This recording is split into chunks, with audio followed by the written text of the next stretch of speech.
क्या आपको पता है कि थाईलैंड से आप लगभग 1 घंटे का फ्लाइट पकड़ेंगे और केवल 2 से 3 हजार रुपया खर्चा करेंगे उसमें, तो आप एक कंप्लीटली नए कंट्री में आ जाएगा जहां पे हमें इंडियंस को वीजा ऑन अराइवल मिल जाता है। No questions asked. तो इस वीडियो को पूरा देखिए क्योंकि आज जो कंट्री के बारे में मैं आपको बताने वाला हूं, अगर आप थाईलैंड जा रहे हो तो वो कंट्री में इसको भी जरूर ऐड कर दीजिए क्योंकि एकदम ही इजी है जाना और बहुत सस्ता है एक्सप्लोर करने के लिए। तो चलिए शुरू करते हैं।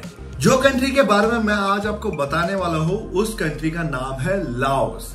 लाओ के नाम से भी इसे जाना जाता है और ये थाईलैंड की नेबरिंग कंट्री है और कंबोडिया भी उसके पास में आता है। इन दोनों का टूर गाइड मैंने बनाया है सेपरेटली, ऊपर आई बटन पे अभी आप दबा के उसे देख सकते हो। सो लाओस जो है थाईलैंड के बहुत पास आता है। वहां पे आप बाय एयर जा सकते हो या बाय रोड भी जा सकते हो। मल्टीपल पॉइंट्स है जहां से आप एंट्री कर सकते हो। अच्छी बात यह है कि लाओ पहुंचने के लिए हमें ज्यादा पैसा नहीं लगता है अगर आप थाईलैंड ऑलरेडी एक्सप्लोर कर रहे हो तो। लाओ जाने के लिए केवल आपको फ्लाइट्स का खर्चा पड़ेगा 2.5 से 3 या ज्यादा 4-4.5 हजार रुपए अगर सीजन फुल फोर्स में हो। उसके अलावा आप वहां पे बाय रोड से भी जा सकते हो जो बहुत ही चीप ऑप्शन है। डिपेंडिंग अगर आप कौन से बॉर्डर में जाते हो, आप 800 से 1500 रुपए के बीच में भी लाओस में एंट्री कर सकते हो।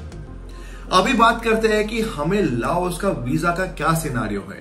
तो इंडियंस को हमारे पासपोर्ट पे वीजा ऑन अराइवल मिल जाता है। इसमें आपको केवल ये सारी चीजों का ध्यान रखना है कि आपके पास 2 पासपोर्ट साइज फोटोग्राफ्स हो जो व्हाइट बैकग्राउंड में हो, जैसे एम्बेसी ने स्पेसिफाई किया है। आपकी रिटर्न टिकट या ऑनवर्ड जर्नी जो है लाओस से बाहर की, आपको वो कंफर्म होनी चाहिए। एंड प्रिफरेबली आपको जो स्टे का है आपका, उसका भी पूरा अगर आप बुकिंग कर लोगे तो वो आपके लिए बेटर रहेगा। तो एकदम ही सिंपल सा प्रोसेस है। जब आप वहां पे एयरपोर्ट में लैंड होगे तो आपको सिर्फ ये सारे डॉक्यूमेंट्स दिखाना है और जो उनके एम्बेसी का फॉर्म है इमिग्रेशन का वो भरना पड़ेगा। एंड केवल $35 आप भरेंगे जो लगभग इंडियन करेंसी में आपको आज के टाइम पे 3-3.5 हजार हो जाता है। उतना भरोगे तो आप वहां पे वीजा ऑन अराइवल आपका स्टैंप हो जाएगा। एक चीज का आपको ध्यान रखना है ये करते हो कि जब आप वीजा ऑन अराइवल वहां पे ले रहे हो तो प्लीज $US कैरी कीजिए क्योंकि वो दूसरी कोई भी टाइप की करेंसी या कार्ड एक्सेप्ट नहीं करते हैं। तो आपको खुले में $35 अगर आप अरेंज कर पाओगे तो वो आपके लिए अच्छा होगा और आपको लिए कन्वीनियंट भी हो जाएगा फॉर द वीजा। सो लाओ की करेंसी का क्या सीन है वो मैं अभी आपको नेक्स्ट बताता हूँ। तो लाओ की करेंसी अगर आप देखोगे तो आप एकदम ही खुश हो जाओगे क्योंकि हमारा 1 रुपया आज के टाइम में अगस्त महीने में लगभग 192 रुपीज उनकी बराबरी करता है। यानी कि 1 रुपया इज इक्वल टू 192 लाओशियन किप जो वहां की करेंसी है। तो आपको जब यहां से जा रहे हो तो एक चीज का ध्यान रखना है कि लाओशियन किप आपको इंडिया में बहुत रेयरली मिलने वाला है।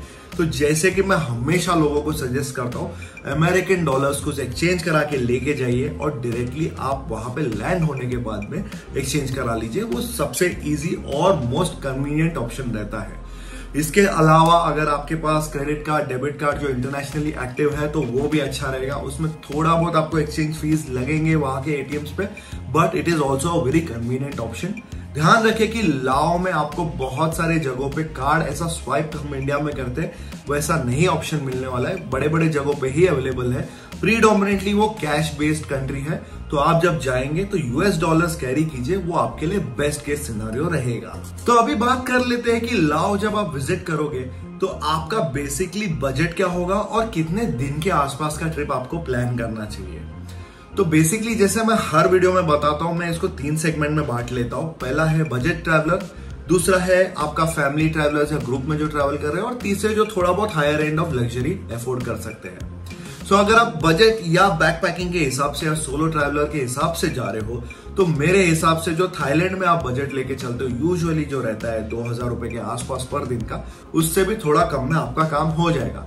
क्योंकि स्टे अगर आप हॉस्टल्स में कर रहे हो या ट्विन शेयरिंग बेसिस पे करो तो रूम्स आपको एनीवेयर बिटवीन 400 से लेके 800-900,000 रुपीज में डिसेंट रूम्स मिल जाते हैं।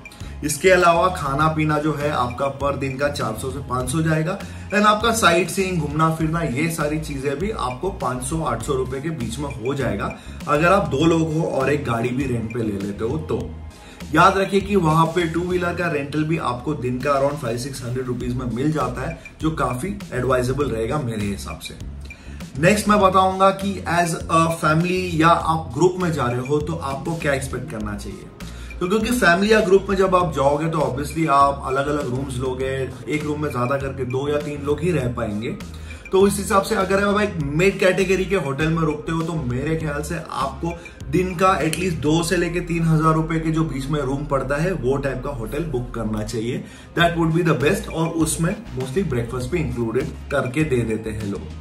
और उसके अलावा जैसा घूमना फिरने का मैंने बोला तो आप वहां पे लोकली भी साइट सीइंग अरेंज करा सकते हैं। दिन का अगर आप फैमिली का देखोगे तो आपको राउंड अबाउट मेरे हिसाब से पर पूरे 4 लोगों के ग्रुप के हिसाब से आपको 1,500 से 2,000 रुपए में पूरा का पूरा साइट सीइंग हो जाएगा, which is not a bad deal at all. और बात करते हैं कि आपको फाइनली लग्जरी ट्रैवलर्स या हनीमून जो बनाने जा रहे हैं उनके लिए क्या एक्सपेक्टेशंस है।